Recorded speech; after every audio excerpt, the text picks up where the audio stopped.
I am Elena, 32 years old, and on paper I am just a grieving widow working a minimum wage data entry job, struggling to pay rent. In reality, I am a forensic accountant who knows exactly where every cent of my late husband's fortune is hidden, and I am currently waiting for the perfect moment to destroy the people who killed him. Rain lashed against the window of the black sedan, blurring the neon lights of downtown Seattle into streaks of red and blue. It was a Tuesday night, the kind of bone-chilling wet evening that makes you want to curl up by a fire. But instead, I was sitting in the back of a rideshare, clutching my purse. I leaned forward to hand a $10 bill to Caleb, my driver. He was a man of few words with graying hair and eyes that always seemed to be scanning the perimeter. I took this car every night after my shift at the warehouse. Caleb never asked questions, he just drove. I extended my hand with the cash. "Keep the change, Caleb. Thank you for getting me here safely." Caleb did not take the money. Instead, I heard the distinct mechanical thud of the car doors locking. My heart hammered against my ribs. I looked at the rearview mirror, expecting to see a threat, but Caleb was looking at me with an expression of terrified urgency. He did not turn around. He just stared at my reflection, his knuckles white on the steering wheel. "Mrs. Elena, that man who moved into the apartment across from yours yesterday, the one who calls himself Tom. He is not a neighbor. You cannot go home tonight. He is waiting for you inside your apartment with a length of nylon rope, and I have the proof right here on my tablet. Before I tell you how a rideshare driver became my only ally in a city full of wolves, and how my husband died 2 weeks ago, leaving me surrounded by a family who wants me dead. Let me ask you a question. If you believe that money can turn even your own blood relatives into monsters, hit that subscribe button right now. Let me know in the comments if you have ever had to trust a stranger, because the people you knew were the dangerous ones. To understand why a hitman was waiting in my living room, we have to go back 14 days to the moment my life shattered. It was raining then too. It always seems to rain in Seattle when your world is ending. We were standing at the graveside of my husband Leo. The cemetery was a sea of black umbrellas.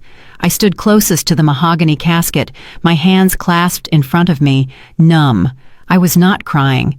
I had cried for 3 days straight until my tear ducts were dry, and now all that was left was a cold, hollow silence.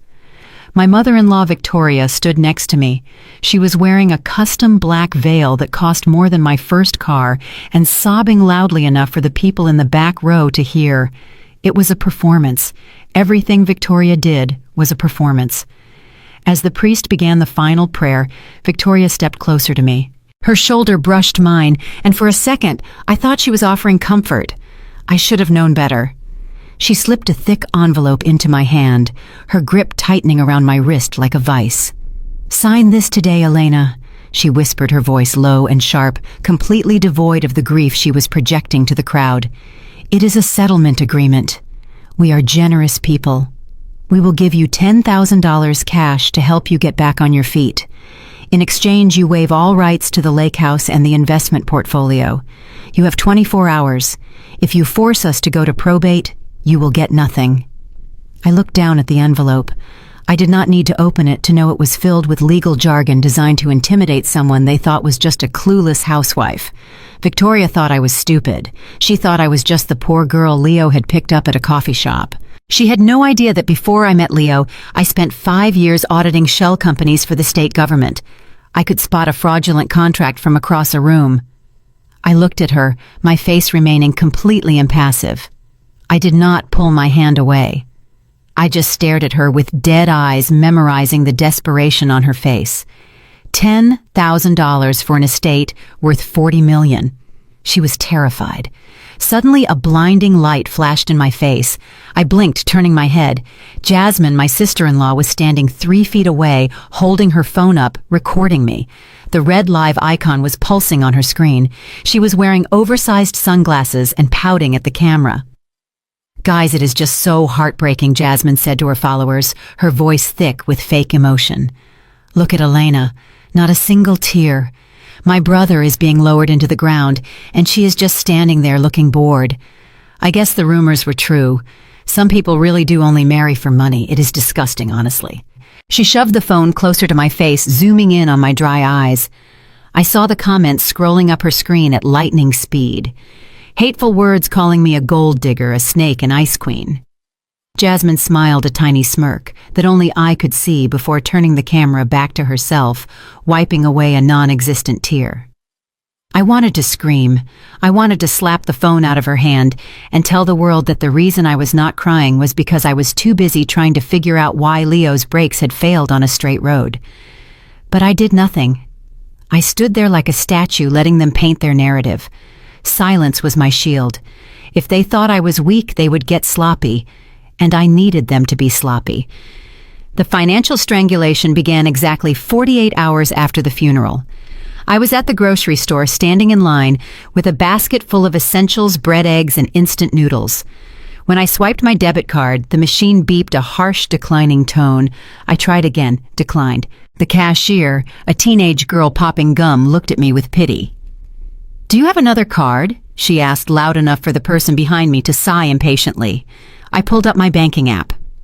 Access denied. The bold red letters mocked me. I stepped out of line, my face burning, and dialed the bank. After 10 minutes of hold music, a manager came on the line. "I am sorry, Mrs. Reynolds, but your accounts have been frozen pending an investigation into fraudulent activity." This order came directly from the vice president of our regional branch, Julian Reynolds. Julian, my brother-in-law, Leo's brother. Of course. He used his position at the bank to cut off my oxygen. I was standing in the rain outside the grocery store with $0 to my name. I had no access to our savings, no access to the checking account Leo and I shared. They were trying to starve me out.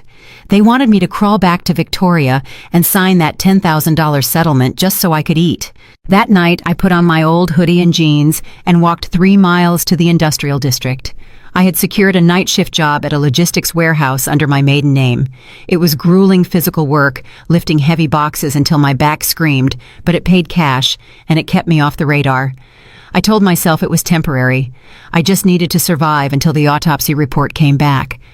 I was walking home from the warehouse at 6 in the morning, the sun barely rising over the gray skyline. My boots were soaked through. A white Range Rover slowed down beside me. The window rolled down, and Jasmine's perfume hit me before I even saw her face. It was a sickly sweet scent of expensive roses. "Need a ride, Elena?" she called out, her voice dripping with mock sympathy. "Oh, wait, I forgot.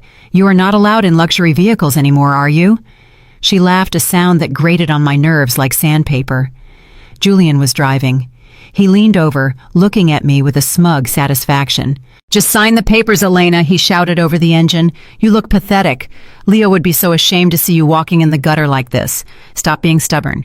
Take the 10,000 and go back to whatever trailer park you crawled out of." I kept walking, staring straight ahead, one foot in front of the other. I did not give them the satisfaction of a reaction. As they sped off, splashing dirty puddle water onto my jeans, I made a mental note.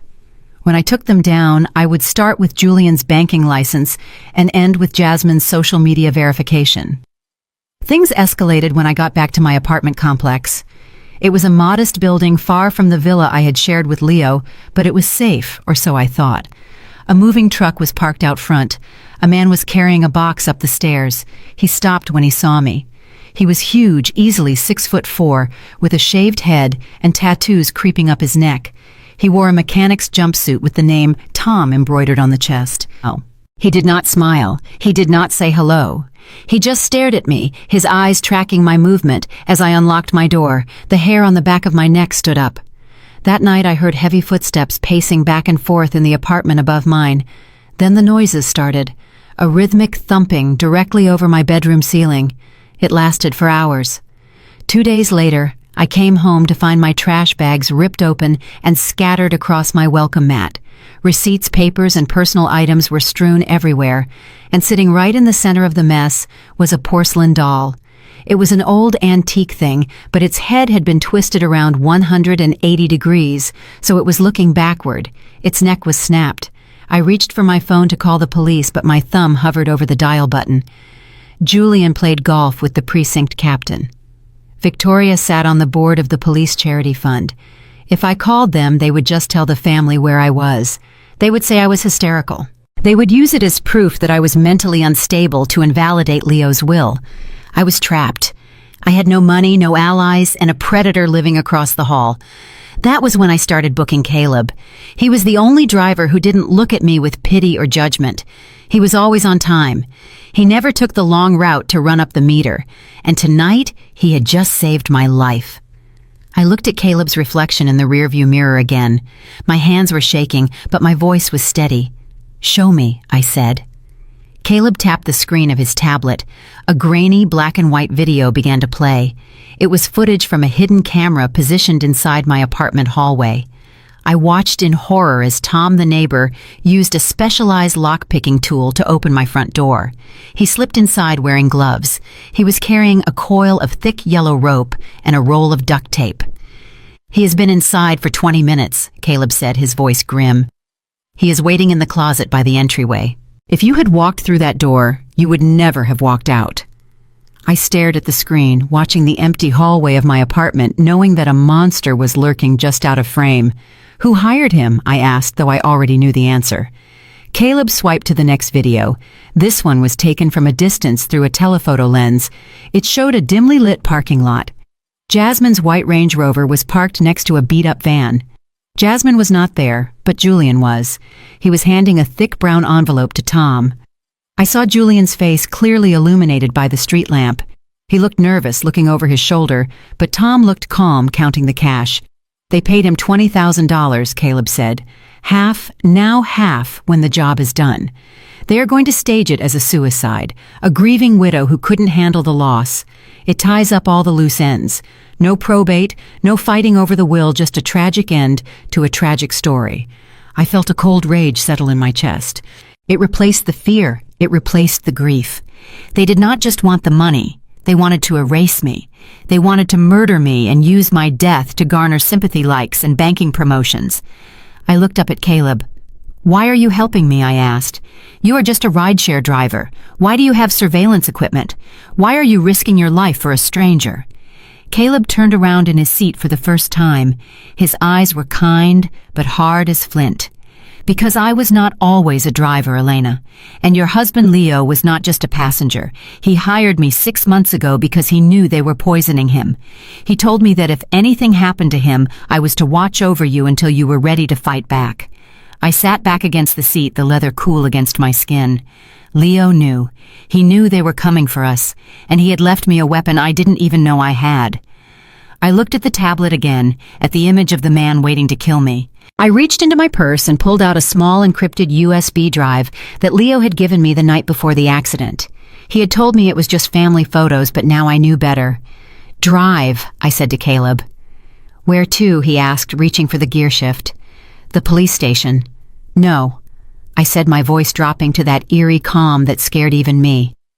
"The police belong to them. Take me to the Hotel Monaco. I own a majority share in it through a blind trust Leo set up. We are going to a suite, and then we are going to burn their entire world to the ground, starting with that man in my closet." Caleb nodded, a small smile touching his lips.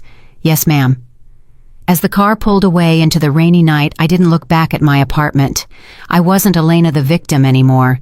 I wasn't the poor widow. I was the executioner, and my trial was about to begin. The interior of the sedan felt like a pressurized chamber. Outside, the rain continued to hammer against the metal roof, creating a rhythmic drumming sound that usually soothed me, but tonight sounded like a countdown. Caleb did not turn on the interior lights. We sat in the shadows, illuminated only by the street lamps passing by as the car idled. He reached into the passenger seat and retrieved a sleek black tablet. It was not a consumer model. It was rugged, thick, and military grade, the kind of hardware I used to see when I audited defense contractors. He handed it to me. His hands were steady, but I noticed a tightness in his jaw that I had never seen before.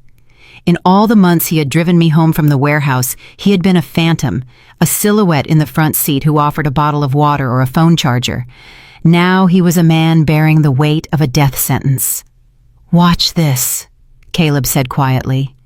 "And please, Mrs. Reynolds, do not look away no matter what you see." I took the device. The screen was cold against my fingertips. I pressed play on the video file he had queued up. The timestamp in the corner indicated this was recorded 3 nights ago at 2 a.m. The location was the underground parking structure of a derelict shopping mall on the outskirts of the city. It was the kind of place drug deals went down, the kind of place decent people avoided. The camera angle was high and wide, likely from a drone or a long-range lens positioned on a nearby rooftop. The resolution was crystal clear. A white Range Rover pulled into the frame. My stomach twisted. I knew that car. I knew the custom rims and the vanity plate that read J.R. Bank. It was Julian's pride and joy. The driver's door opened and my brother-in-law stepped out. He was wearing a hooded sweatshirt, trying to look inconspicuous but failing miserably. He kept checking his expensive watch and looking over his shoulder, twitching with nervous energy. A moment later, the passenger door opened. Jasmine stepped out. She did not bother with a hood. She looked annoyed, tapping her foot against the concrete, checking her phone. Even in an illicit meeting, she could not disconnect from her digital life. Then a van pulled up. A beat-up gray panel van with rusted wheel wells. The side door slid open, and the man I knew as Tom stepped out. Seeing him on the screen made my skin crawl. In the video, he looked even larger than he did in the hallway. He moved with a predatory grace, rolling his shoulders as he approached my family. Julian flinched as Tom got close, but Jasmine just crossed her arms, staring the hitman down with an arrogant entitlement that made me want to retch. Julian reached into his sweatshirt pocket and pulled out a thick manila envelope. I paused the video and zoomed in. My forensic training kicked in. I analyzed the thickness of the package. Based on the dimensions, if that was filled with $100 bills, it was roughly $10,000. The first installment. I pressed play again. Tom took the envelope. He didn't count it. He just weighed it in his hand and nodded. Then he said something. I couldn't hear it, but Caleb had thought of that. He tapped the screen and a subtitle track appeared at the bottom, generated from lip-reading software. The text scrolled across the screen. Tom, Thursday night. It will look like a break in Gone Wrong. She falls. Neck snaps. Clean. Julian. Just make sure she doesn't scream. The neighbors can't hear anything. Jasmine. And make sure you get her phone. I need to delete her cloud backups before the police arrive. I froze. The air in the car seemed to vanish. I stared at the words on the screen, reading them over and over again until they burned into my retinas. Make sure she doesn't scream. They were discussing my murder with the same casual tone they used to order appetizers at a restaurant. Julian was worried about noise complaints. Jasmine was worried about data management. Neither of them hesitated. Neither of them showed a flicker of remorse. I was just an obstacle, a line item in a ledger that needed to be deleted so they could balance the books. I looked up at Caleb. My face felt frozen. I wondered if I was in shock. I expected to be crying. I expected to be hyperventilating. But instead, that familiar coldness washed over me. It was the same feeling I got when I found a discrepancy in a tax return, a $1 million error that someone had tried to bury. It was clarity. Absolute, crystalline clarity. "Who is he?" I asked, pointing at the man on the screen. Caleb swiped the screen, changing the image from the video to a dossier. It looked like a police file. Thomas Miller. Caleb recited his voice devoid of emotion. Dishonorable discharge from the Marines for excessive force. Did 5 years in state penitentiary for aggravated assault and battery. He was released on parole 3 months ago. He is a cleaner, Elena. He doesn't just hurt people, he removes them. He specializes in staged suicides and accidental deaths. Caleb turned in his seat to face me fully. The shadows cast long lines across his face, making him look older and more dangerous. Julian and Jasmine found him on the dark web. They didn't just want you gone, Elena. They wanted to destroy your reputation in the process. A suicide implies guilt. If you died by suicide right after Leo's death, the narrative would be that you couldn't live with the guilt of what you did to him. They were going to frame you for Leo's murder and then kill you to close the case. I sat back, the leather seat creaking softly. It was brilliant in a sick, twisted way. If I died looking like a suicide, the police would close the investigation into Leo's car accident. Julian would inherit the estate as the next of kin. Jasmine would get the clout of being the tragic sister-in-law. But why you? I asked, my voice barely a whisper. Why does my rideshare driver have military-grade surveillance on my family? Why do you have a dossier on a hitman? Who are you really, Caleb? Caleb took a deep breath. He looked down at his hands for a moment, then reached into his jacket pocket. He pulled out a photograph and handed it to me. It was an old photo, worn at the edges. It showed two men standing in front of a Humvee in a desert environment. They were younger, covered in dust, and wearing combat gear. One of them was Caleb, looking fierce and protective. The other man had his arm draped around Caleb's shoulder, grinning that crooked, charismatic grin that I had fallen in love with. It was Leo. I gasped. My hand flew to my mouth. I touched Leo's face in the photo. He looked so alive, so vibrant. You knew him, I whispered. We served together, Caleb said softly. Special Forces. 10 years ago. Leo was my unit commander. He saved my life in Kandahar. I took a bullet that was meant for him, and he carried me 2 miles to the extraction point. I owe him everything. Caleb's eyes locked onto mine, and I saw the depth of his loyalty. It was a bond deeper than blood. 6 months ago, Leo called me. He was scared, Elena. He didn't show it to you because he didn't want to worry you, but he found irregularities in the company accounts. He found unauthorized transfers initiated by Julian, and he found a tracking device on his car. My heart stopped. Leo knew. He hadn't just been stressed about work. He had been fighting a war in his own home. He tried to tell me, I said, my voice trembling. The week before the accident. He told me he was updating his will. He told me to trust no one. I thought he was just being paranoid. He wasn't paranoid, Caleb said firmly. He was preparing. He hired me to shadow you. He set me up with this job as a cover. He said, Caleb, if anything happens to me, if my brakes fail, or if I have a sudden heart attack, you become her shadow. You drive her, you watch her house, you bug their phones, and you do not intervene until the moment her life is in immediate danger. Caleb pointed to the tablet. Tonight was that moment. When I intercepted the communication about Tom, I knew it was time to break cover. Leo's instructions were specific. He said, if they come for her, you take her to the safe house, you give her the drive, and you help her finish what I started. I looked at the photo of Leo again. Tears finally pricked my eyes, but they were hot, angry tears. Leo had loved me enough to protect me from beyond the grave. He had placed a guardian angel in a beat-up sedan to watch over me while I worked for minimum wage, while I walked in the rain, while I humiliated myself for $10,000. He knew I realized. He knew I would try to be independent. He knew I wouldn't ask for help, so he forced help upon me. I looked at the tablet one last time at the image of the man waiting in my apartment with a rope. The fear was gone, evaporated. In its place was a burning, focused determination. I was a forensic accountant. I spent my life finding patterns, finding the truth buried under layers of lies. And now I had the ultimate set of data. I handed the photo back to Caleb. The safe house, I asked. The Hotel Monaco. Caleb nodded. Leo bought the penthouse suite under a shell company 3 years ago. It is off the grid. It has its own server room. It is impenetrable. I nodded slowly. My mind was racing, formulating a plan. I needed to access the cloud. I needed to cross-reference Julian's bank transfers with the payment to Tom. I needed to trace the digital footprint of Jasmine's live stream to prove she was at the mall when the money was handed over. I am not going into hiding, Caleb, I said, my voice hardening into steel. I am going to war. Caleb smiled, a small, grim smile that didn't reach his eyes. I was hoping you would say that. Leo said you would. He said Elena looks soft, but she has a spine of titanium. He said when she finds out the truth, she won't run. She will hunt. Drive, I commanded. Caleb put the car in gear. The engine purred a low growl that sounded like a beast waking up. As we pulled away from the curb, leaving the rain-soaked street behind, I looked out the window. Somewhere in that city, Julian was drinking expensive scotch, thinking he had won.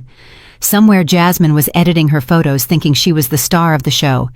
And in my apartment, a killer was checking his watch wondering where I was. They had no idea. They thought they were hunting a rabbit.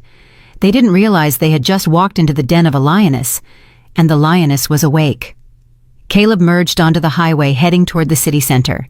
I opened the tablet again, not to watch the video, but to open a new file. I started typing. My fingers flew across the glass screen. I began drafting a subpoena. I began outlining a RICO case. I began building the cage that would hold them for the rest of their lives. The ride was silent, but the air was electric. We were no longer driver and passenger. We were partners, soldiers in a war that had started with a car crash and would end with a gavel. The rain couldn't touch me now. Nothing could. I was Elena Reynolds, and I was coming for everything they had stolen. The atmosphere inside the sedan shifted instantly. It was no longer a space of fear. It was a command center. I watched my own reflection in the dark window and saw the transformation happen in real time. The trembling in my hand stopped, completely replaced by a steady, surgical precision. I reached into the hidden lining of my purse and pulled out a small silver USB drive. It looked like a piece of junk, something you would find in a drawer full of old cables, but it was heavier than it looked. It was encased in military-grade titanium and encrypted with a 256-bit key that I had coded myself. "They think I am stupid," I said, my voice dropping an octave, losing all the breathy weakness of the grieving widow. I looked at Caleb. "They think I am just the girl Leo found in a coffee shop. They think I spent the last 5 years shopping and arranging flowers while Leo built his empire." I plugged the drive into Caleb's tablet. My fingers flew across the screen, executing a sequence of commands that would have made Julian's head spin. Julian thinks he is a financial wizard because he knows how to approve a loan application. I continued the words, tasting like cold steel on my tongue. He has no idea that I was the ghost in the machine. I was the one who structured the international licensing agreements for Leo's software. I was the one who found the tax loopholes in the Cayman Islands that saved the company $12 million last year alone. Leo was the face, but I was the brain. And Julian is about to find out what happens when you try to outsmart the architect of your own fortune. A terminal window opened on the tablet screen, cascading with green code. I bypassed the firewall of the Reynolds Family Trust in seconds. "Look at this," I said, pointing to the screen. "Julian has been sloppy. He has been siphoning funds from the operational accounts into a shell company in Delaware. He thinks he buried the trail, but he left digital footprints everywhere. He bought that Range Rover with company money. He paid for Jasmine's plastic surgery with funds meant for employee pensions. I have it all. Every transaction, every timestamp, every IP address." Caleb watched me with a mixture of shock and admiration. "So we go to the police?" he asked. "No," I said sharply. "The police are too slow, and Julian has too many friends at the precinct. If we hand this over now, he will claim it is a clerical error. He will pay a fine and walk away. I don't want him to walk away, Caleb. I want him to crawl. I want to strip him of everything. His money, his reputation, his freedom, and his arrogance. I want to leave him naked in the rain, just like he left me. Take me to the Hotel Monaco, I commanded. Caleb hesitated, glancing at me in the rearview mirror. "The Monaco, Mrs. Reynolds. That is the most high-profile hotel in the city. Julian will see the credit card charge before we even check in.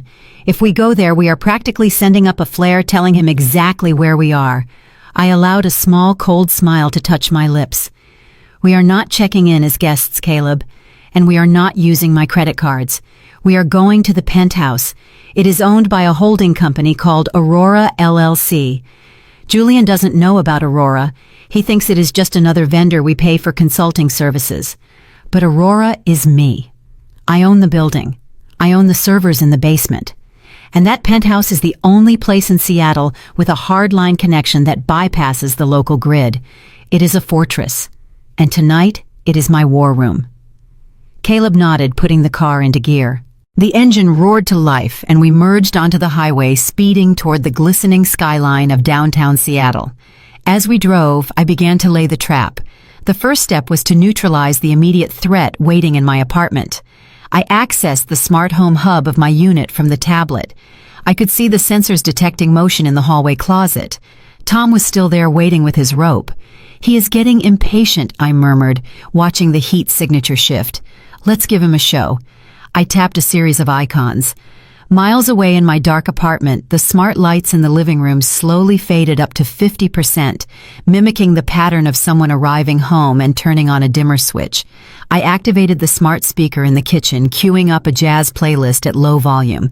To anyone watching from the street, it looks like I just came home, I explained to Caleb. To Tom in the closet, it sounds like his victim has arrived. He will tense up. He will ready his weapon and he will wait. I set a timer on the tablet.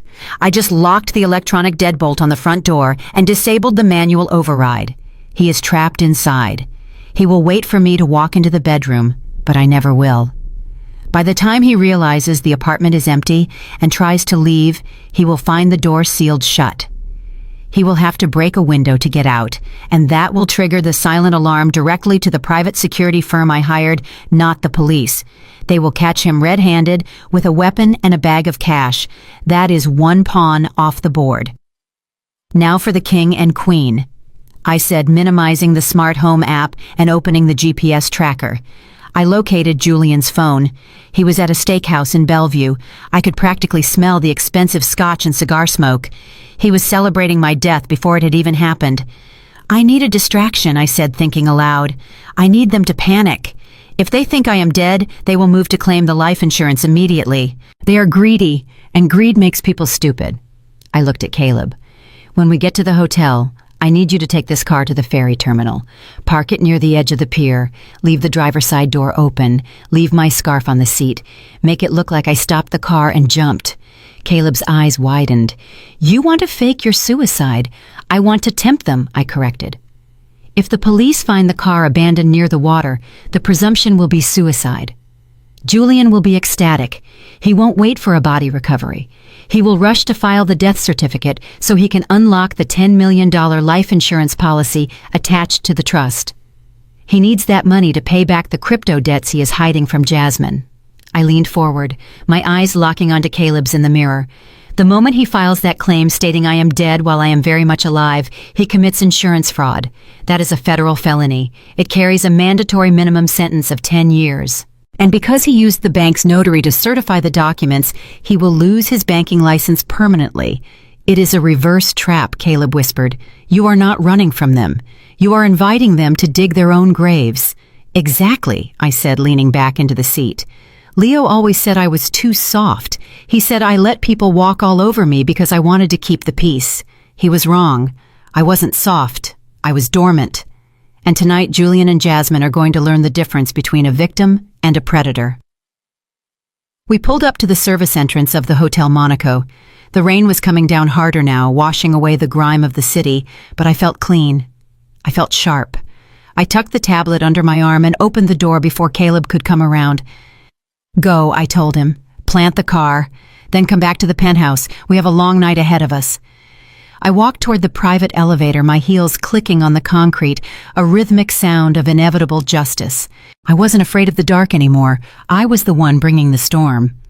I sat in the leather swivel chair of the Hotel Monaco penthouse, surrounded by a wall of high-definition monitors. The coffee in my hand was black and bitter, exactly how I needed it to keep my focus sharp. It was 7 a.m. Outside, the rain had finally stopped, leaving the Seattle skyline scrubbed clean and gray. But inside my command center, the storm was just beginning. I was watching the live feed from the security cameras at the lake house. This was the property they had tried to force me to sign over at the funeral. It was the home Leo and I had built together, design by design, brick by brick. I had not slept there since the accident because the memories were too painful, but I had never turned off the surveillance system. Leo had installed military-grade cameras hidden in the smoke detectors and motion sensors, masked as recessed lighting. He valued privacy above all else, and now that privacy was being violated in 4K resolution. A black locksmith van pulled up to the wrought iron gates. Julian's white Range Rover followed close behind, along with Victoria's vintage Mercedes and Jasmine's bright pink convertible. They looked like a parade of vultures arriving for a feast. I watched as Julian stepped out of his car. He looked hungover but triumphant. He said something to the locksmith, gesturing impatiently at the electronic gate. "He thinks I am dead," I whispered to the empty room. "Or at least he thinks I have fled the country." Tom must have called them from the police station before his phone was confiscated, or perhaps they just assumed that my silence meant their plan had worked. Either way, they were not wasting a single second. The locksmith worked on the gate for less than 5 minutes before it swung open. The convoy of cars rolled up the long driveway. My heart rate monitor on my wrist beeped steadily. 70 beats per minute. I was not panicking. I was cataloging. Every second of this footage was being backed up to 3 separate cloud servers. Every step they took onto my property was another felony charge I would add to the indictment. They parked right on the manicured lawn, ignoring the driveway. Victoria stepped out first. She was wearing a white pantsuit that looked ridiculous for a morning raid, but perfect for the image she wanted to project. She stood with her hands on her hips, surveying the house like she was the queen surveying a conquered kingdom. Finally, she said, I could read her lips clearly on the high-resolution zoom. Finally, it belongs to us. They approached the front door. The locksmith drilled through the custom mahogany frame that Leo had imported from Brazil. Wood chips flew onto the stone porch. I flinched slightly. That door had cost $12,000, but I forced myself to watch. Destruction of property, breaking and entering. Keep going, I thought. Dig the hole deeper. When the door swung open, they didn't walk in. They stormed in. I switched the camera view to the interior feeds. The foyer camera showed them spilling into the house. The first thing Victoria did was criticize the art. She walked up to an abstract painting Leo had loved, a piece by a local artist we had supported, and wrinkled her nose. Hideous, she declared, her voice echoing in the empty hall. We will replace this with a portrait of the family. A real portrait. Not this modern trash. Jasmine was already on her phone. She had a ring light attached to the case, and she was adjusting her hair in the hallway mirror. She hit the record button, and her face instantly transformed from bored entitlement to tragic concern. Hey guys, she chirped into the camera, walking backwards through my living room. I know it is early, but I have some really sad news. So, Elena, you know the woman Leo married. It turns out the pressure was just too much for her. We came over to check on her this morning because we were so worried and we found the house empty. She spun around, panning the camera over my furniture. She is gone, guys. She cleared out her accounts and ran. We think she might have left the country with a boyfriend she was seeing behind Leo's back. It is just so devastating. My brother is barely cold in his grave and she abandons his home. And look at this mess she left behind. Jasmine kicked a throw pillow off the sofa onto the floor to stage the scene. She left us with so much debt, guys. Julian is going to have to work so hard to clean this up. We might have to sell the house just to cover the loans she took out in Leo's name. It is heartbreaking that someone could be so selfish. I watched her lie with a fluidity that was almost impressive. She was painting a narrative of me as the villain, the adulterer, the thief. She was inoculating the public against the truth so that when I did surface, nobody would believe me. It was smart. It fucked in. Evil, but smart. But she didn't know that the loans she was talking about didn't exist. She didn't know that the house was paid off in full. And she didn't know that 50,000 people were watching her live stream, but I was the only one recording the metadata that proved she was trespassing. Julian wasn't interested in the social media narrative. He made a beeline for the wine cellar. The basement camera caught him punching in the code for the glass door. He guessed it wrong 3 times before he just picked up a heavy bronze statue from a side table and smashed the glass. Shards scattered everywhere. He stepped over the wreckage of the door, crunching glass under his expensive loafers. He scanned the racks, his eyes greedy. He wasn't looking for just any bottle. He was hunting. "Found you," he muttered, grabbing a dusty bottle from the top shelf. I zoomed in. My stomach tightened. It was a 1945 Chateau Mouton Rothschild. Leo had bought that bottle at an auction in London for our 5th anniversary. We had promised to open it on our 10th. It was worth $5,000 easily, but to me, it was priceless. It was a promise of a future we never got to have. Julian didn't look for a corkscrew. He grabbed a utility knife from the bar counter and hacked at the foil. He shoved the cork down into the bottle, splashing wine onto his shirt. He didn't care. He lifted the bottle to his lips and took a massive swig, gulping it down like it was cheap beer.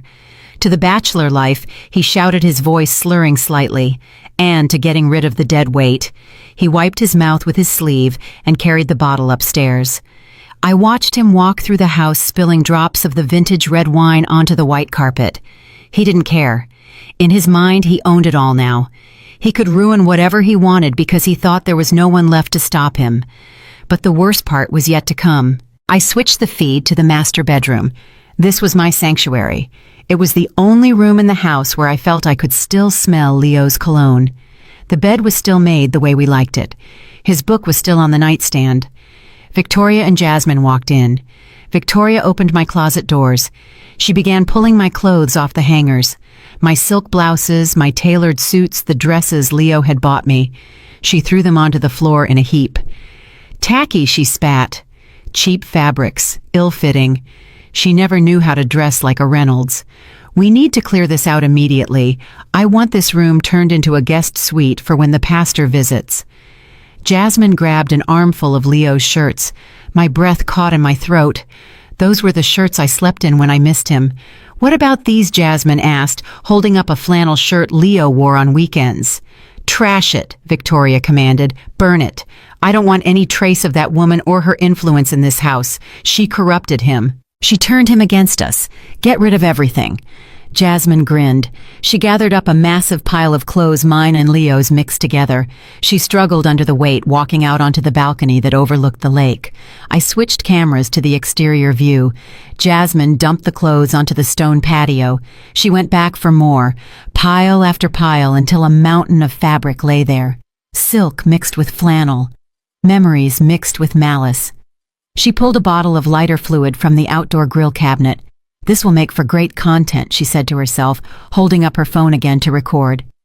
Hey guys, so we decided to do a cleansing ceremony. We are removing all the negative energy from the house. We just want to start fresh, you know. Healing vibes only. She squirted the lighter fluid over the clothes. She soaked the sleeves of Leo's favorite jacket. She soaked the dress I wore to our rehearsal dinner. Stop, I whispered, my hand hovering over the screen. Please don't. But she couldn't hear me. She struck a long match. The flame flared up orange and hungry against the gray morning light. She tossed it onto the pile. The fire roared to life instantly. Smoke billowed up, black and oily. I watched my memories turn to ash. I saw the fabric curl and blacken. I saw Julian step out onto the balcony, raising the stolen wine bottle in a toast as the flames rose higher. Victoria stood behind them, arms crossed, nodding in approval as the smoke drifted over the lake. They were laughing.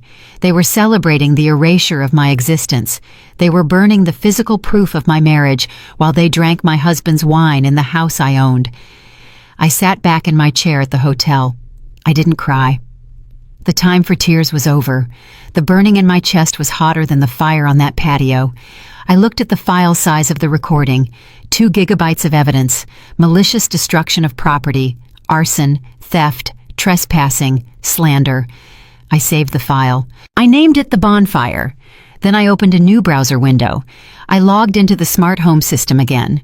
You like fire, Jasmine, I said softly, my voice steady and cold. Let's see how you handle water. I navigated to the sprinkler system controls. The house was equipped with a high-end fire suppression system designed to protect the art collection. It wasn't just a few sprinklers. It was a deluge system. I looked at them on the screen, laughing around the burning pile of clothes. They thought they had won. They thought they were the kings and queens of the castle. I hovered my finger over the Activate All button. Enjoy the tour, I whispered. I pressed the button. On the screen, chaos erupted. Inside the house, every sprinkler head in every room exploded to life simultaneously. Gallons of pressurized water blasted down from the ceilings. In the living room, the expensive white couches were instantly soaked. The water mixed with the soot from the fireplace, turning the white carpet into a swamp of black sludge.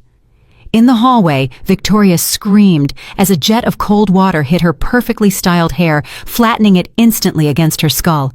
She slipped on the wet marble floor, flailing her arms and going down hard. On the balcony, the sudden drop in water pressure from the house system triggered the exterior emergency protocols. The high-powered landscape sprinklers popped up from the lawn, turning the patio into a water park. The fire hissed and died instantly, replaced by sodden, smoking piles of wet fabric. Jasmine shrieked, dropping her phone into a puddle. Julian dropped the wine bottle. It shattered on the stone patio, mixing the priceless vintage red with the dirty water. They ran. They slipped and slid, bumping into each other like rats on a sinking ship. Victoria was trying to crawl across the foyer, but her expensive heels couldn't find traction. Julian was yelling at the ceiling as if he could command the water to stop. Jasmine was on her knees, frantically trying to dry off her phone, screaming about her live stream being cut off. I watched them for a full minute. I watched the water ruin Victoria's suit. I watched it soak into Julian's leather loafers. I watched it wash away Jasmine's fake tan. Then I calmly reached for my phone and dialed the number for the private security firm that monitored the estate. "This is Elena Reynolds," I said, my voice crisp and professional. "I am viewing my remote feed. There are intruders in my home. They have started a fire and caused significant water damage. Please dispatch a unit immediately and ensure they are detained until the police arrive. I am pressing full charges." I hung up and took a sip of my coffee. It was still warm. The house was ruined. My clothes were gone. The wine was wasted. But as I watched my family slipping and screaming in the deluge of their own making, I felt a profound sense of peace. They wanted to wash me away. Instead, they just cleaned the slate for me. I turned back to my computer.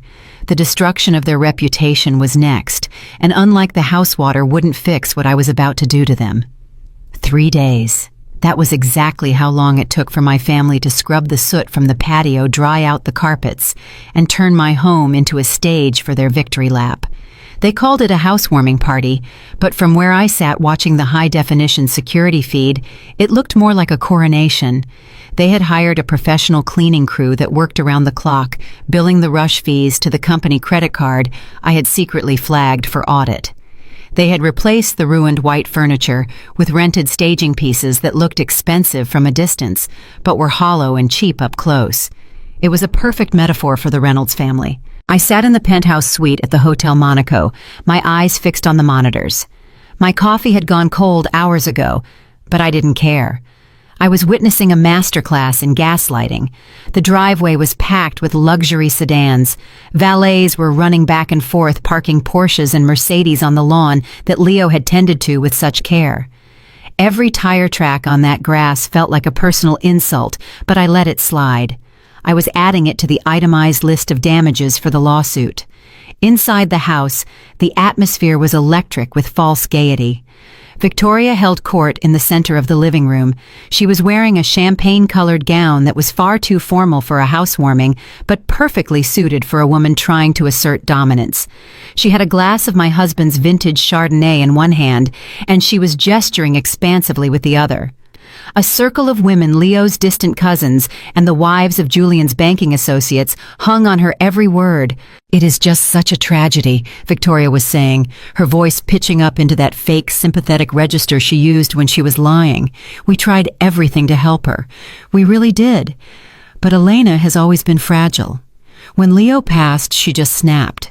She started talking about conspiracies and people following her. It was delusions of persecution, the doctor said. We offered to pay for a facility, a very nice one in Switzerland, but she refused." I leaned closer to the screen, my jaw setting tight. She was diagnosing me with a mental illness to a room full of Seattle's elite. She was laying the groundwork to invalidate anything I might say in the future. If I came forward with evidence of the murder plot, she would just point to this moment and say, "Look, we told you she was crazy."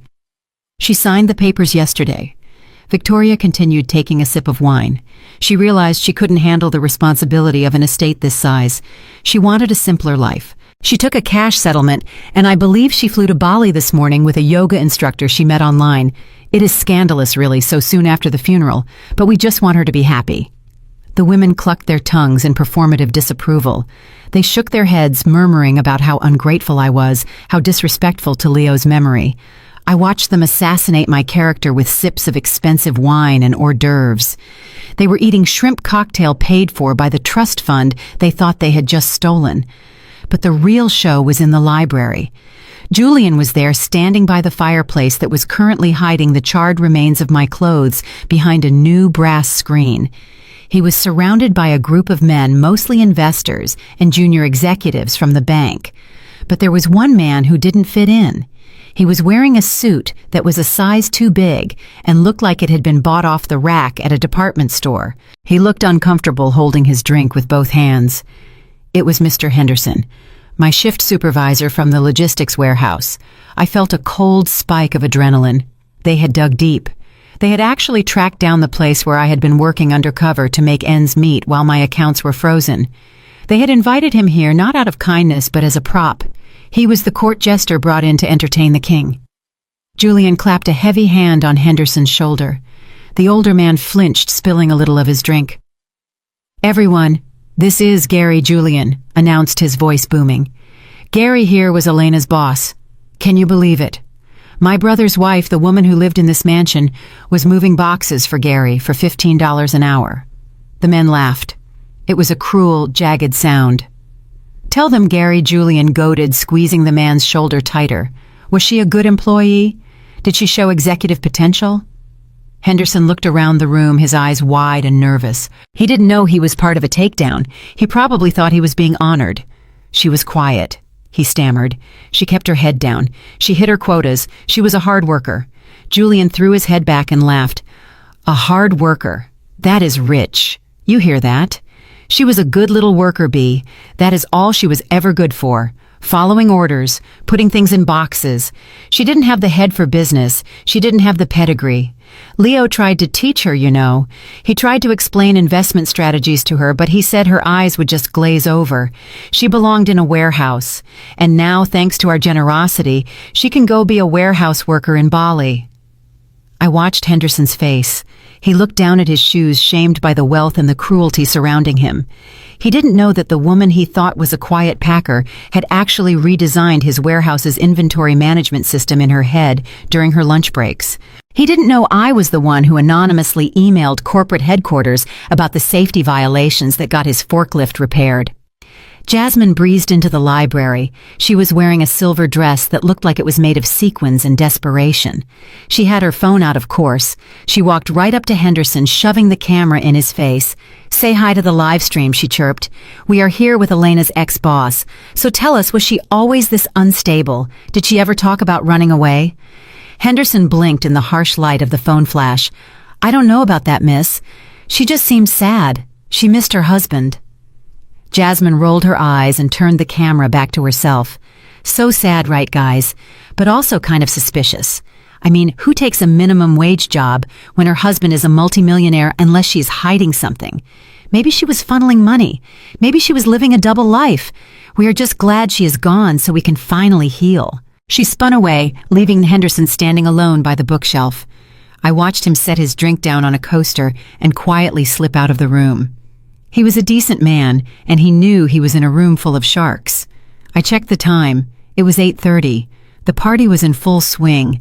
The guests were drunk on free alcohol and the thrill of gossip. They felt safe. They felt entitled. They thought the house was theirs. I opened a new window on my screen. It was the access portal for the smart home's audio system. I could see the playlist Julian had queued up. It was loud, celebratory pop music, the kind of music you play when you have won the lottery. "They are celebrating my death," I said to Caleb, who was standing silently by the door. "They are dancing on my grave while the dirt is still fresh." Caleb stepped forward. His face was grim. "The police are on standby," he said. "My contact in the precinct says they are waiting for your signal. But Elena, are you sure about this? Once we walk in there, there is no going back. You expose yourself. You expose the fortune." I looked at the screen one last time. I saw Victoria laughing as she showed a guest a diamond necklace she had found in my jewelry box. I saw Julian lighting a cigar using a candle on the mantel. I saw Jasmine trying to take a selfie with a portrait of Leo, effectively erasing me from the frame. "They didn't just steal my money, Caleb," I said, my voice devoid of any warmth. "They tried to steal my history. They tried to rewrite my life to make me small. They wanted the world to remember Elena Reynolds as a crazy, ungrateful gold digger who ran away." I stood up, smoothing the lapel of the white suit I had bought that morning. It was sharp-tailored and cost more than Julian's car. I am not going back to be the victim. I am going back to be the judge, the jury, and the executioner. I tapped the enter key on my keyboard. On the screen in the library, the music suddenly cut out. The lights flickered once, twice, and then settled into a dim, ominous red hue. The guests stopped talking. Julian looked around confused, tapping his cigar ash onto the carpet. "What is going on?" he shouted. "Jasmine, did you touch the Wi-Fi?" Then I spoke, not into the room, but into the microphone on my desk. My voice was amplified through the high-fidelity speakers hidden in the ceiling of the library, the living room, and the foyer. It boomed through the house, sounding like the voice of God. "Test 1, 2, I said calmly. On the screen, I saw Julian drop his cigar. I saw Victoria freeze her hand going to her throat. The room went deathly silent. "Welcome to the housewarming party," I continued, my voice echoing off the marble walls. "I hope you are enjoying the wine. It cost $5,000, and Julian, you owe me for the rug you just ruined." I watched panic ripple through the crowd like a wave. They looked at the ceiling, they looked at the walls, they were looking for a ghost. But I wasn't a ghost. I was something much worse. I was the landlord, and rent was due. "Let's go, Caleb," I said, grabbing my clutch. "It is a 20-minute drive to the house. That gives them exactly enough time to sweat." I walked out of the hotel suite, leaving the monitors glowing in the dark. The image of their terrified faces was burned into my mind. The party was over. The trial was about to begin, and I couldn't wait to see their faces when the dead woman walked through the front door. The red emergency lights that had bathed the room in an ominous glow flickered once and died, replacing the library with the harsh, bright reality of the crystal chandeliers. The guests blinked, disoriented by the sudden shift in illumination. The silence in the room was absolute, a vacuum created by shock and confusion. All eyes turned toward the double mahogany doors at the entrance of the foyer, the same doors they had drilled through only hours before. The doors didn't open. They were pushed open from the outside by two men in dark suits who moved with the synchronized precision of military operatives. They stepped aside, holding the doors wide, and that was when I stepped across the threshold. I was not wearing the oversized gray hoodie I had lived in for the past 2 weeks. I was not wearing the worn-out sneakers that were still damp from the warehouse floor. I was wearing a structured white Armani suit that I had tailored that morning, a suit that cost more than the average car. My hair was pulled back in a severe polished bun, and on my feet were stilettos that clicked against the marble floor with the rhythmic finality of a judge's gavel. I did not come alone. Flanking me on either side were two lawyers from the firm of Sterling and Cooper, the most aggressive corporate litigators in the state.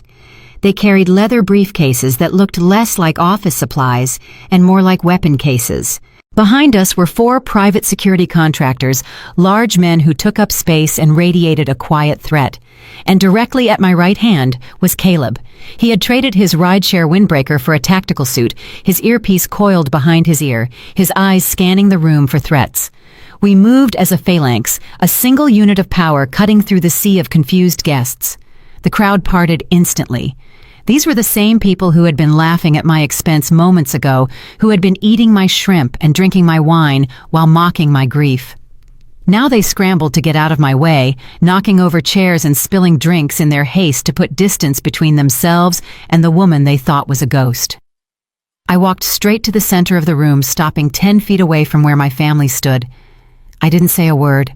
I just looked at them. I looked at the wine stain on Julian's shirt. I looked at the water dripping from Victoria's hair. I looked at the fear that was just beginning to crack the surface of their arrogance.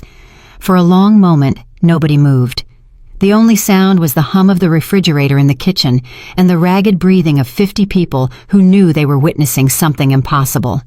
Then Julian laughed. It was a nervous, forced sound that echoed too loudly in the quiet room. He stepped forward, trying to reclaim the dominance he had lost the moment I walked through the door. He swirled the dregs of the wine in his glass, his eyes darting around the room to make sure his audience was still watching. "Oh, look, everyone," he announced, his voice dripping with a sneer that didn't quite reach his eyes. "The prodigal widow returns. What is the matter, Elena? Did you run out of cash already? Did your yoga instructor boyfriend dump you at the airport?" He took another step toward me, invading my personal space. Caleb shifted slightly, ready to intercept, but I held up a hand, stopping him. I wanted Julian to come close. I wanted him to smell the expensive perfume I was wearing. I wanted him to see the clarity in my eyes.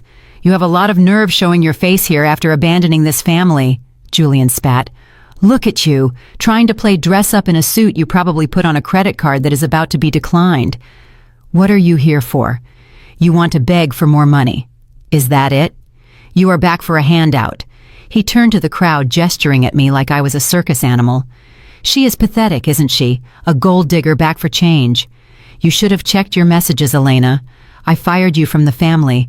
I evicted you. You are trespassing." I didn't blink. I didn't flinch. I just watched him dig his own grave, one shovel of insults at a time. His arrogance was his shield, but it was made of glass, and I was holding a sledgehammer. Before I could respond, a bright light flashed in my periphery. Jasmine had recovered from her shock, and her survival instinct had kicked in. That instinct was to control the narrative. She thrust her phone into my face, the ring light blinding me for a second. "Oh my God, you guys! I cannot believe this!" she shrieked for her live stream audience, her voice trembling with fake indignation. "Look who finally decided to show up. It is Elena, the woman who left my brother's house in ruins, the woman who ran away while we were grieving."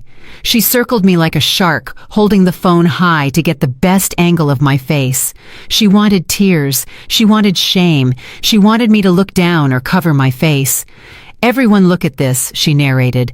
"She comes back here wearing a designer suit while we are cleaning up the mess she left. She didn't even call us. She just abandoned Leo, and now she is back to see if there is anything left to steal." This is what a narcissist looks like, guys. This is what evil looks like. She is here to demand a piece of the inheritance she didn't earn. Jasmine shoved the phone closer, the lens inches from my nose. "Say something, Elena. Tell my followers why you ran away. Tell them why you didn't cry at the funeral, but you have enough energy to go shopping. Tell them how much money you want, so you will leave us alone forever." The room held its breath. The guests were frozen, caught between the drama and the terrifying reality of the bodyguard standing behind me. Julian was smirking, thinking his sister had cornered me.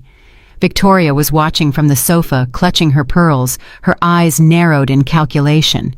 They were waiting for the old Elena, the Elena who stuttered when she was nervous, the Elena who apologized for taking up space, the Elena who would have dissolved into tears at this public humiliation. But that Elena had died 2 weeks ago in the rain. I looked directly into the lens of Jasmine's phone. I saw the viewer count climbing. 55,000 people. 60,000. Perfect. They wanted a show. I would give them a show. I didn't push the phone away. I didn't yell. I simply adjusted the cuff of my jacket and let a small, icy smile touch my lips. It wasn't a smile of happiness. It was the smile of a predator who has just realized the prey has nowhere left to run. Julian was still talking, unaware that the ground beneath his feet had already turned to quicksand. "Well, speak up," he taunted. "Or did you forget how to speak English in the warehouse? Get out of my house, Elena, before I have security throw you out." I looked at him then. I really looked at him. I saw the sweat beading on his forehead. I saw the tremor in his hand holding the wine glass. He was terrified. He knew something was wrong. He knew that the Elena standing in front of him didn't fit the box he had built for her. I took a deep breath, inhaling the scent of the expensive candles they had lit to mask the smell of burnt clothes. The air tasted like victory. I turned my gaze from Julian to Jasmine, then to Victoria, and finally to the room full of gaping guests. I let the silence stretch for 5 more seconds. 10, torturing them with anticipation. Then I finally opened my mouth, not to defend myself, but to drop the guillotine. I walked toward the small stage where the DJ had been playing upbeat pop music only moments before. The room was so quiet that the sound of my heels on the marble floor echoed like gunshots. The DJ, a young man who looked terrified by the sudden shift in atmosphere, backed away from his console as I approached. He held the microphone out to me, his hand trembling slightly. He knew instinctively that the party was over and that I was the new master of ceremonies. I took the microphone. It felt heavy and cold in my hand, a solid weight of authority. I turned to face the room. They were a sea of frozen faces, a tableau of high society suspended in shock. I saw the fear in their eyes. They were waiting for me to scream, to cry, to make a scene.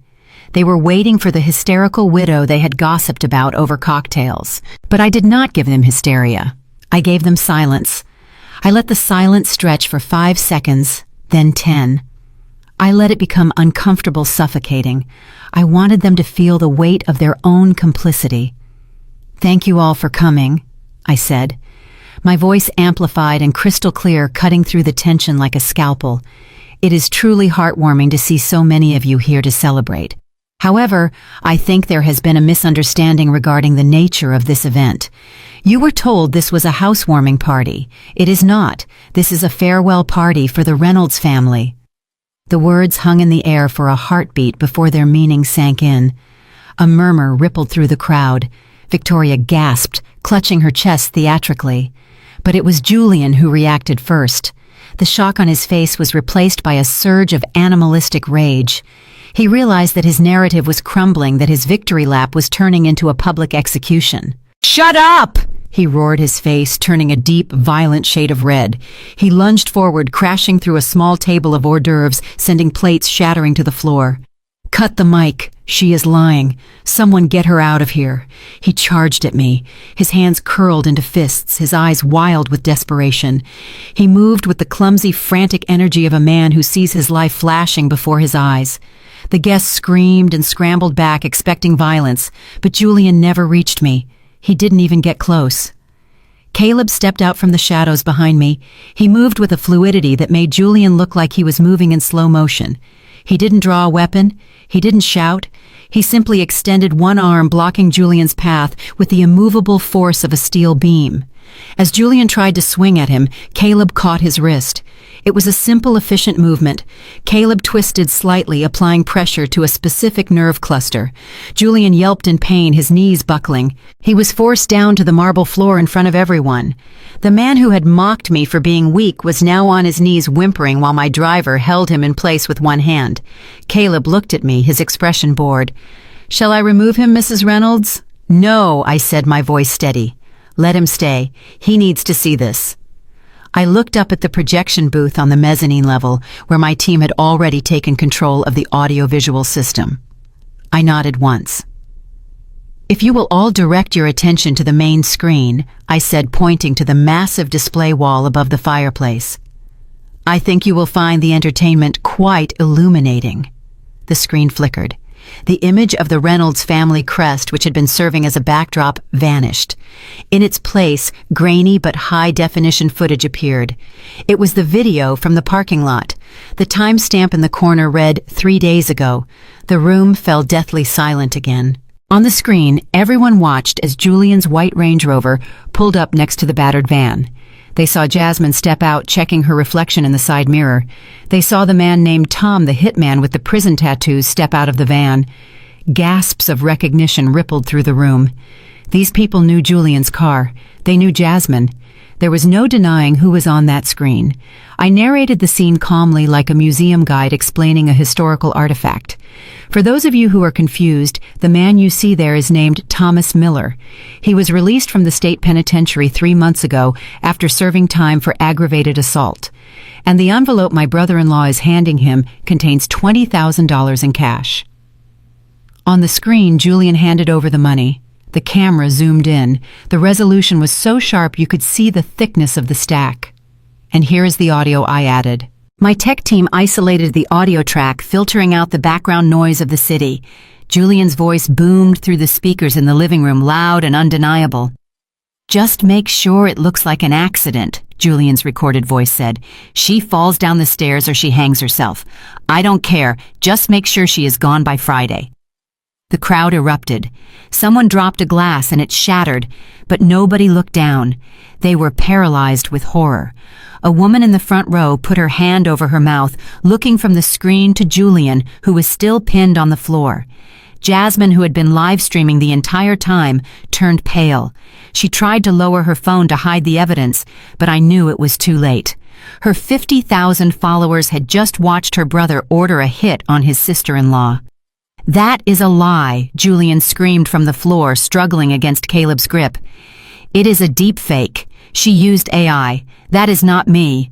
I looked down at him with pity. "It is not AI, Julian. And the police officers who are currently arresting Mr. Miller at the safe house will be happy to corroborate that." "He rolled on you, Julian. He gave them the text messages. He gave them the location of the burner phone you used. It is over." But I wasn't done. The assassination plot was the crime, but the money was the motive, and I needed to destroy the motive. I signaled the booth again. The video of the hitman faded to black. "You tried to kill me for the money," I said, addressing Julian and Victoria directly. "You treated me like a parasite. You told everyone I was a gold digger. You thought that if I was out of the way, you would inherit Leo's estate. You thought you would get the house, the accounts, the portfolio." A new video appeared on the screen. This one was different. The lighting was warm. The setting was intimate. It was a recording taken in this very living room 6 months ago. A man sat in the armchair looking directly into the camera. He was handsome, healthy, and smiling that crooked smile that used to make my heart melt. It was Leo. A collective intake of breath swept through the room. Seeing him alive and vibrant was a shock to everyone. Victoria let out a strangled sob, but I knew it wasn't grief. It was fear. "Hey, everyone!" Leo's voice filled the room, warm and familiar. "If you are watching this video, it means something has happened to me. And if my suspicions are correct, it means my death wasn't an accident." Tears pricked my eyes, but I blinked them back. I had to be strong for him. Leo leaned forward in the video, his expression hardening. "I know my family," he said. "I know my brother has a gambling problem, and I know my mother cares more about status than she does about her sons. I know they have never accepted Elena. They think she is weak. They think she is temporary, but they are wrong. Elena is the only real thing in my life." On the screen, Leo held up a document. It was a leather-bound folder with a government seal. "This is my last will and testament," Leo continued. "It supersedes all previous versions. It places all of my assets, my company, my real estate, and my liquid capital into a blind trust. The sole beneficiary of this trust is Elena Reynolds." I watched Julian's face. The color had drained from him completely, leaving him looking like a wax figure. He stopped struggling. He just stared at the screen, realizing that his entire plan had been doomed from the start. But Leo wasn't finished. "However," Leo said on the screen, a mischievous glint in his eye, "I know my family is greedy, so I have included a special clause. My lawyers call it a poison pill." Leo paused for effect.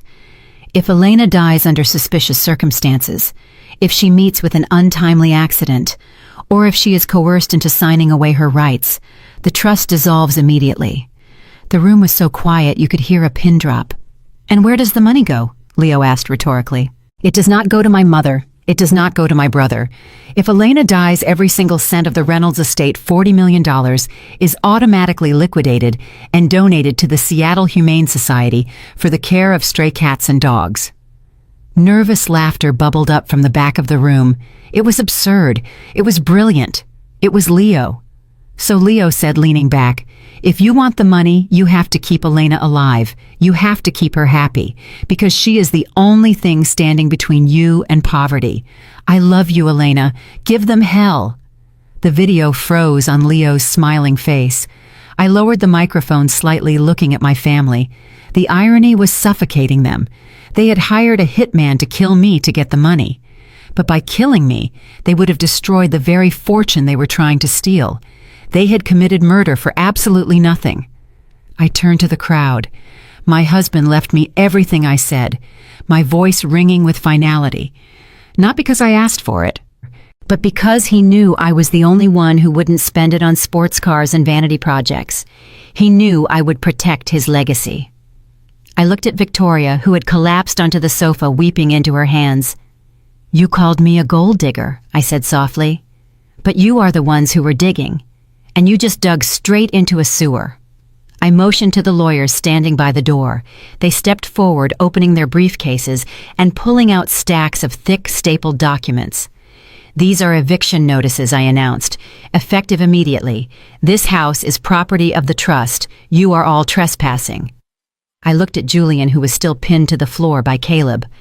"And as for you, Julian, you don't have to worry about where you are going to sleep tonight. The police are waiting outside the gate. I believe they have a cell reserved for you.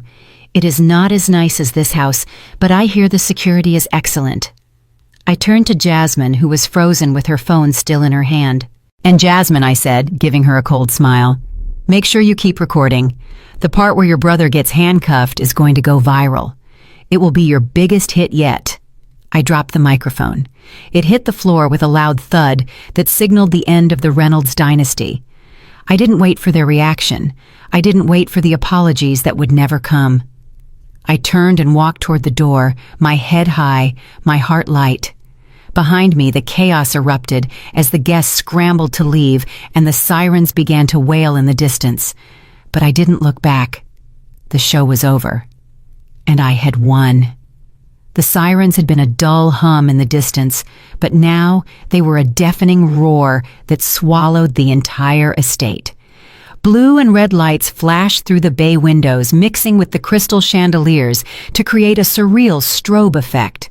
The remaining guests, who had not fled in the initial panic, were now pressed against the walls, terrified of being implicated in what was clearly a major crime scene. I stood by the grand staircase, my hand resting lightly on the banister, watching the inevitable conclusion of the trap I had set. Caleb stood beside me, his arms crossed, his expression unreadable. He had done his job perfectly. The police response time was under 6 minutes, a testament to the severity of the evidence he had forwarded to the precinct captain. The front doors, which had been forced open by my family only hours earlier, were now swarmed by uniformed officers. They did not knock. They poured into the foyer with weapons drawn, their movements sharp and professional. This was not a social call. This was a takedown. At the center of the formation was Captain Mercer, a man I had met briefly at Leo's funeral. He had looked suspicious then, but his hands had been tied by protocol. Now armed with digital confessions and financial records, he looked like a man on a mission. Julian was still on the floor where Caleb had pinned him, though he had scrambled into a sitting position.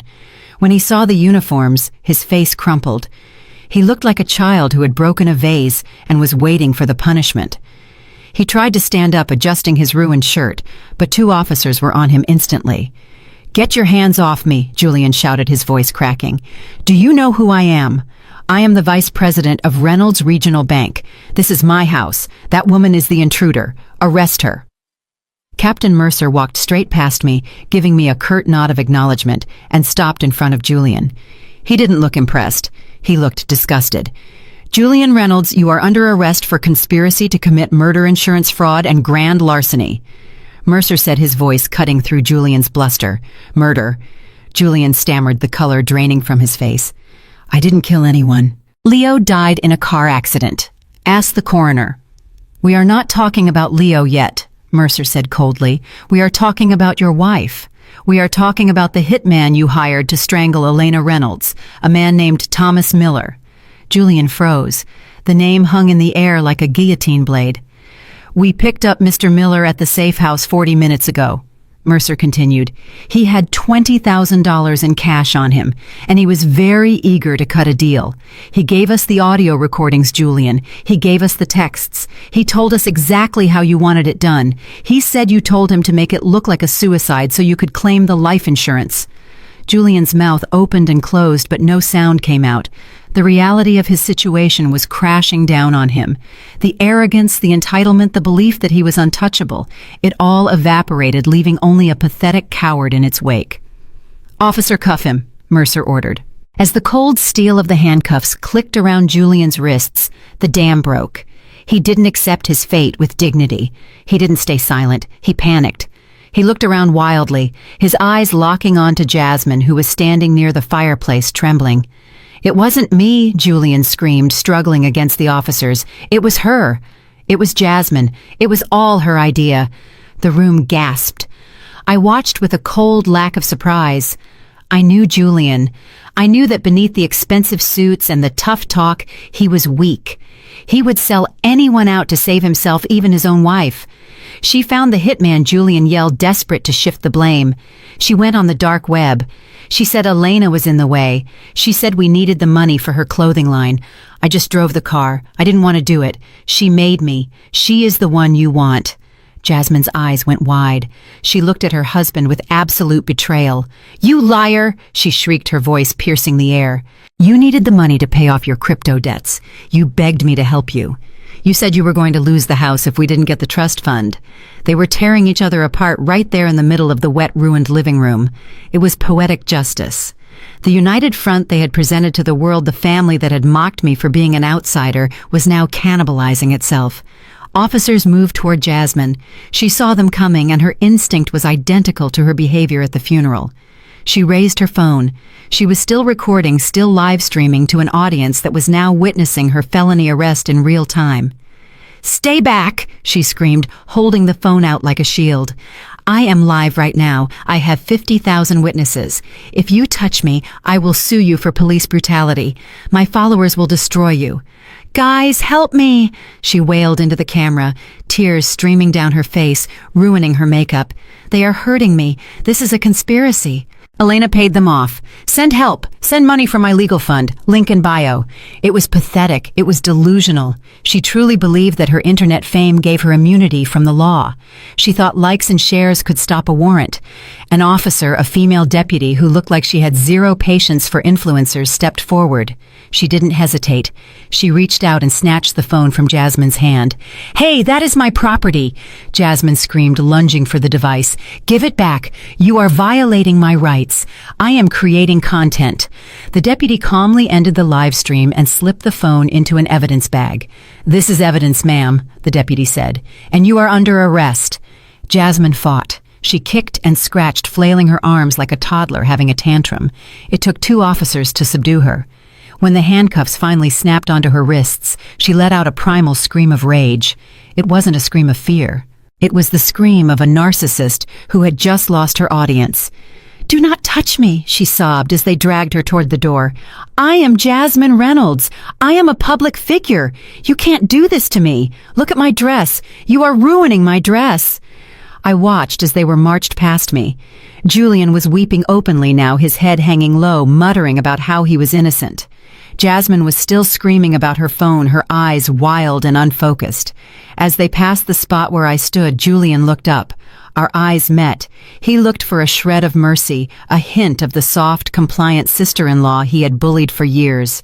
He found none. He found only the reflection of his own destruction.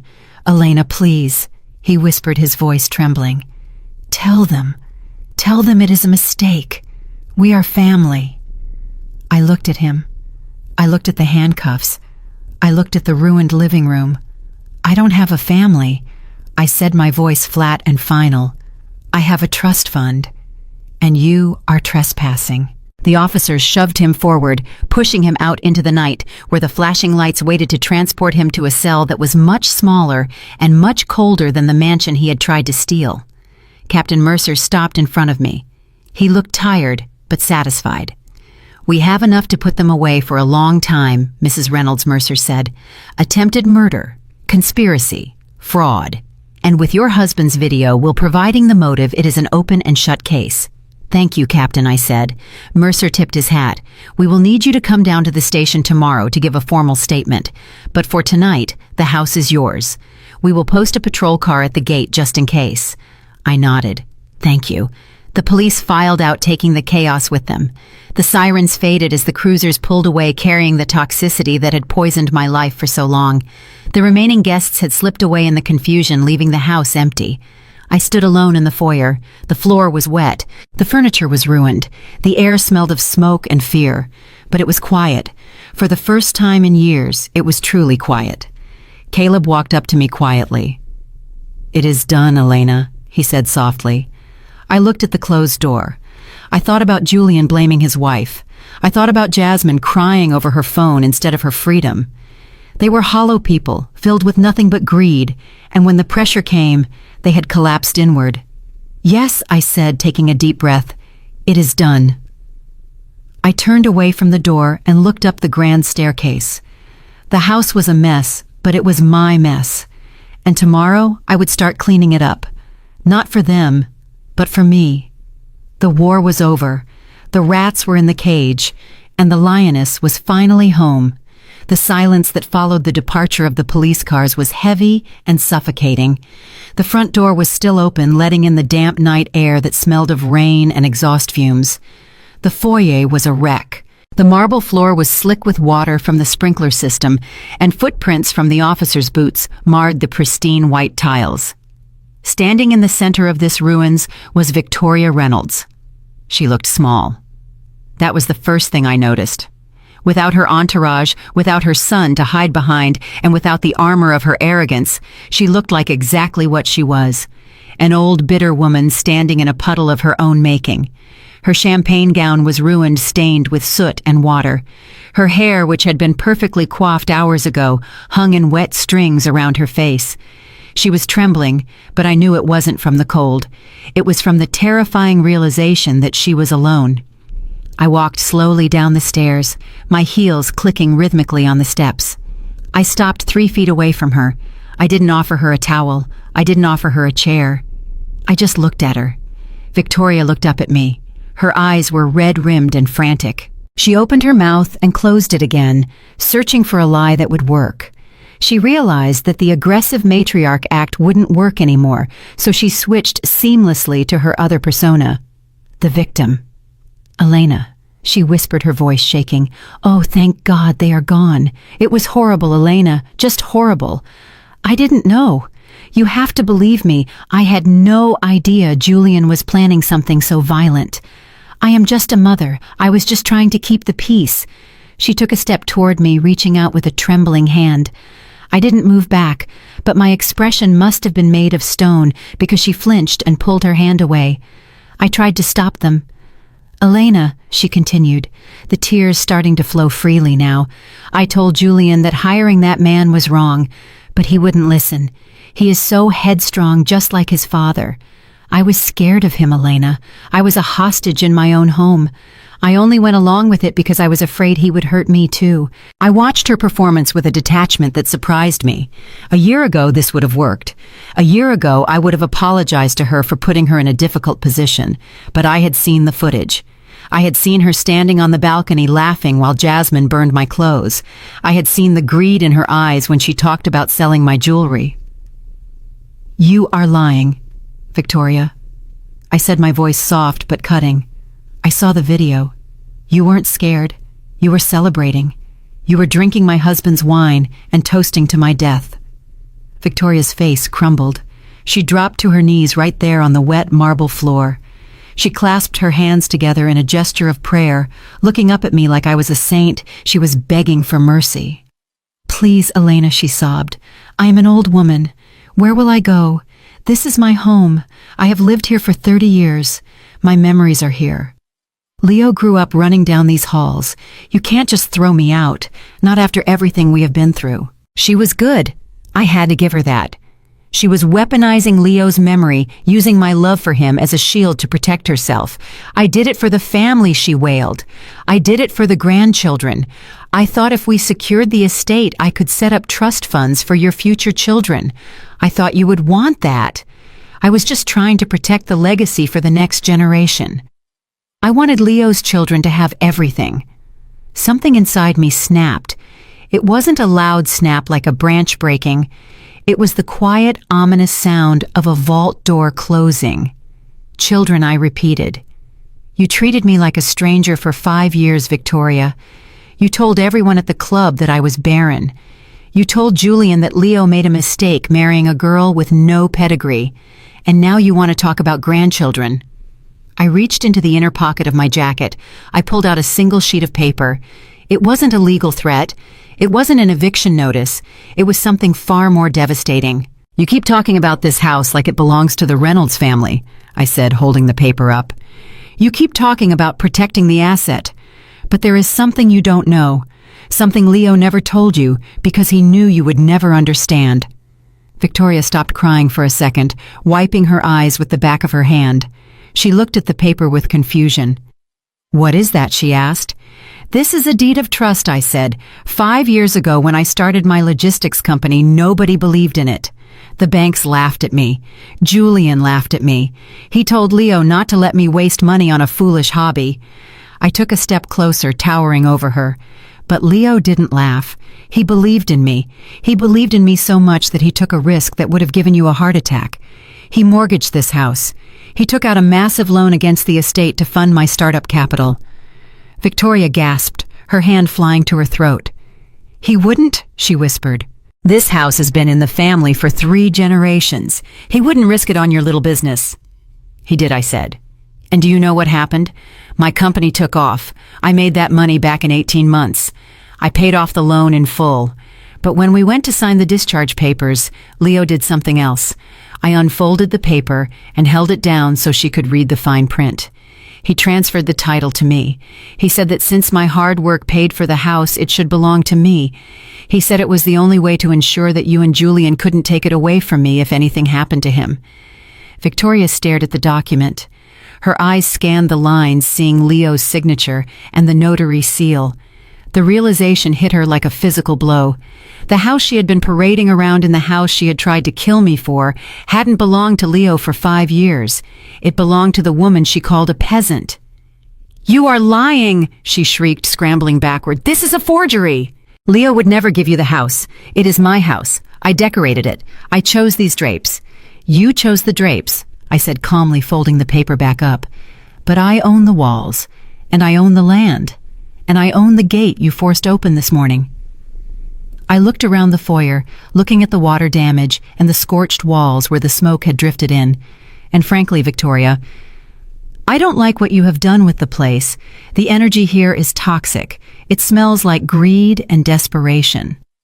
I checked my watch, so I have made a decision. I am not keeping it. I have already contacted a developer. He is looking for a tear-down property to build modern condos. I signed the sale agreement electronically 10 minutes ago. Victoria screamed. It was a high, thin sound of pure horror. "Tear down," she gasped. "You are going to bulldoze the Reynolds estate." I said. "It is just a house, Victoria. It is just wood and stone. The only thing that made it a home was Leo, and he is gone. And the rest of you have poisoned whatever memory was left." I turned toward the open door. 2 large moving trucks were pulling into the driveway, their headlights cutting through the darkness. A team of movers jumped out wearing coveralls. They weren't the careful white glove movers Victoria was used to. These were efficiency experts. They were here to clear a space, not preserve it. "You have 30 minutes, I said, my voice leaving no room for argument.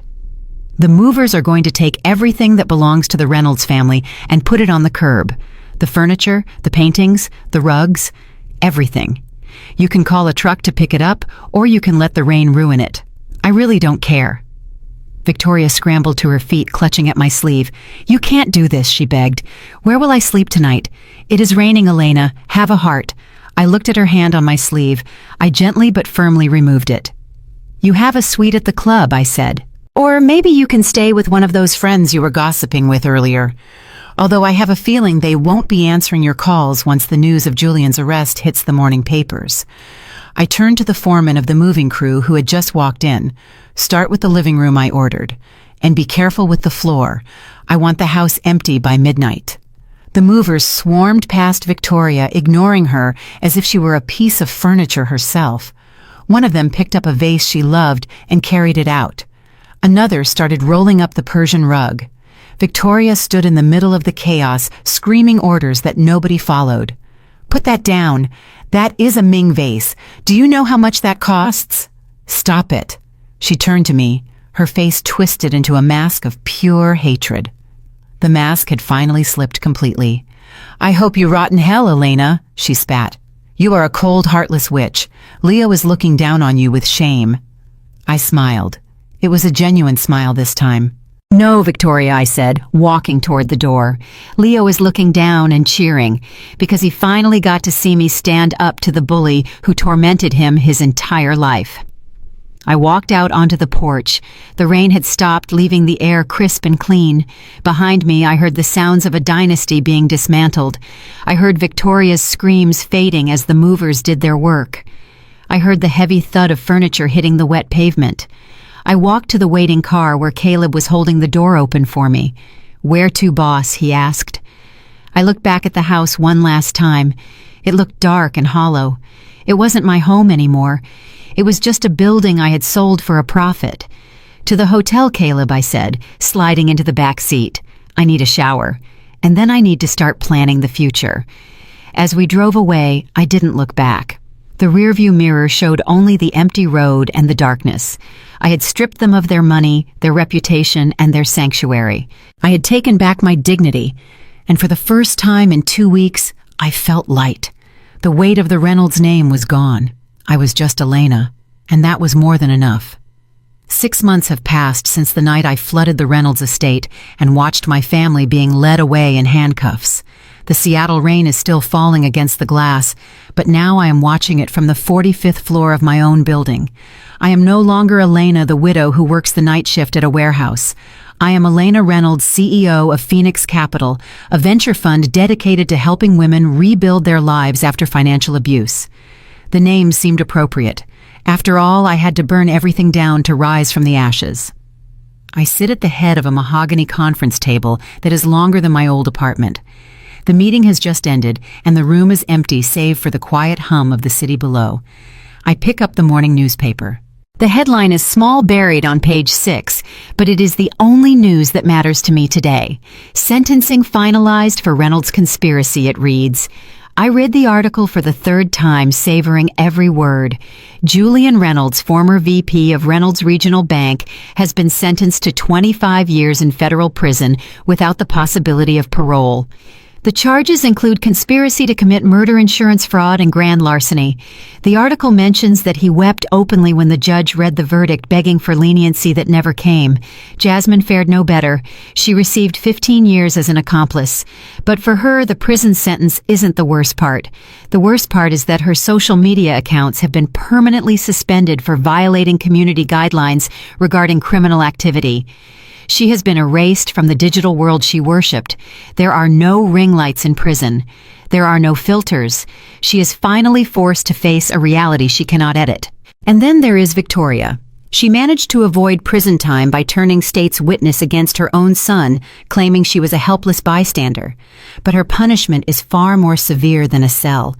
The Reynolds estate was sold to a developer last month, just as I promised. The bulldozers arrived on a Tuesday.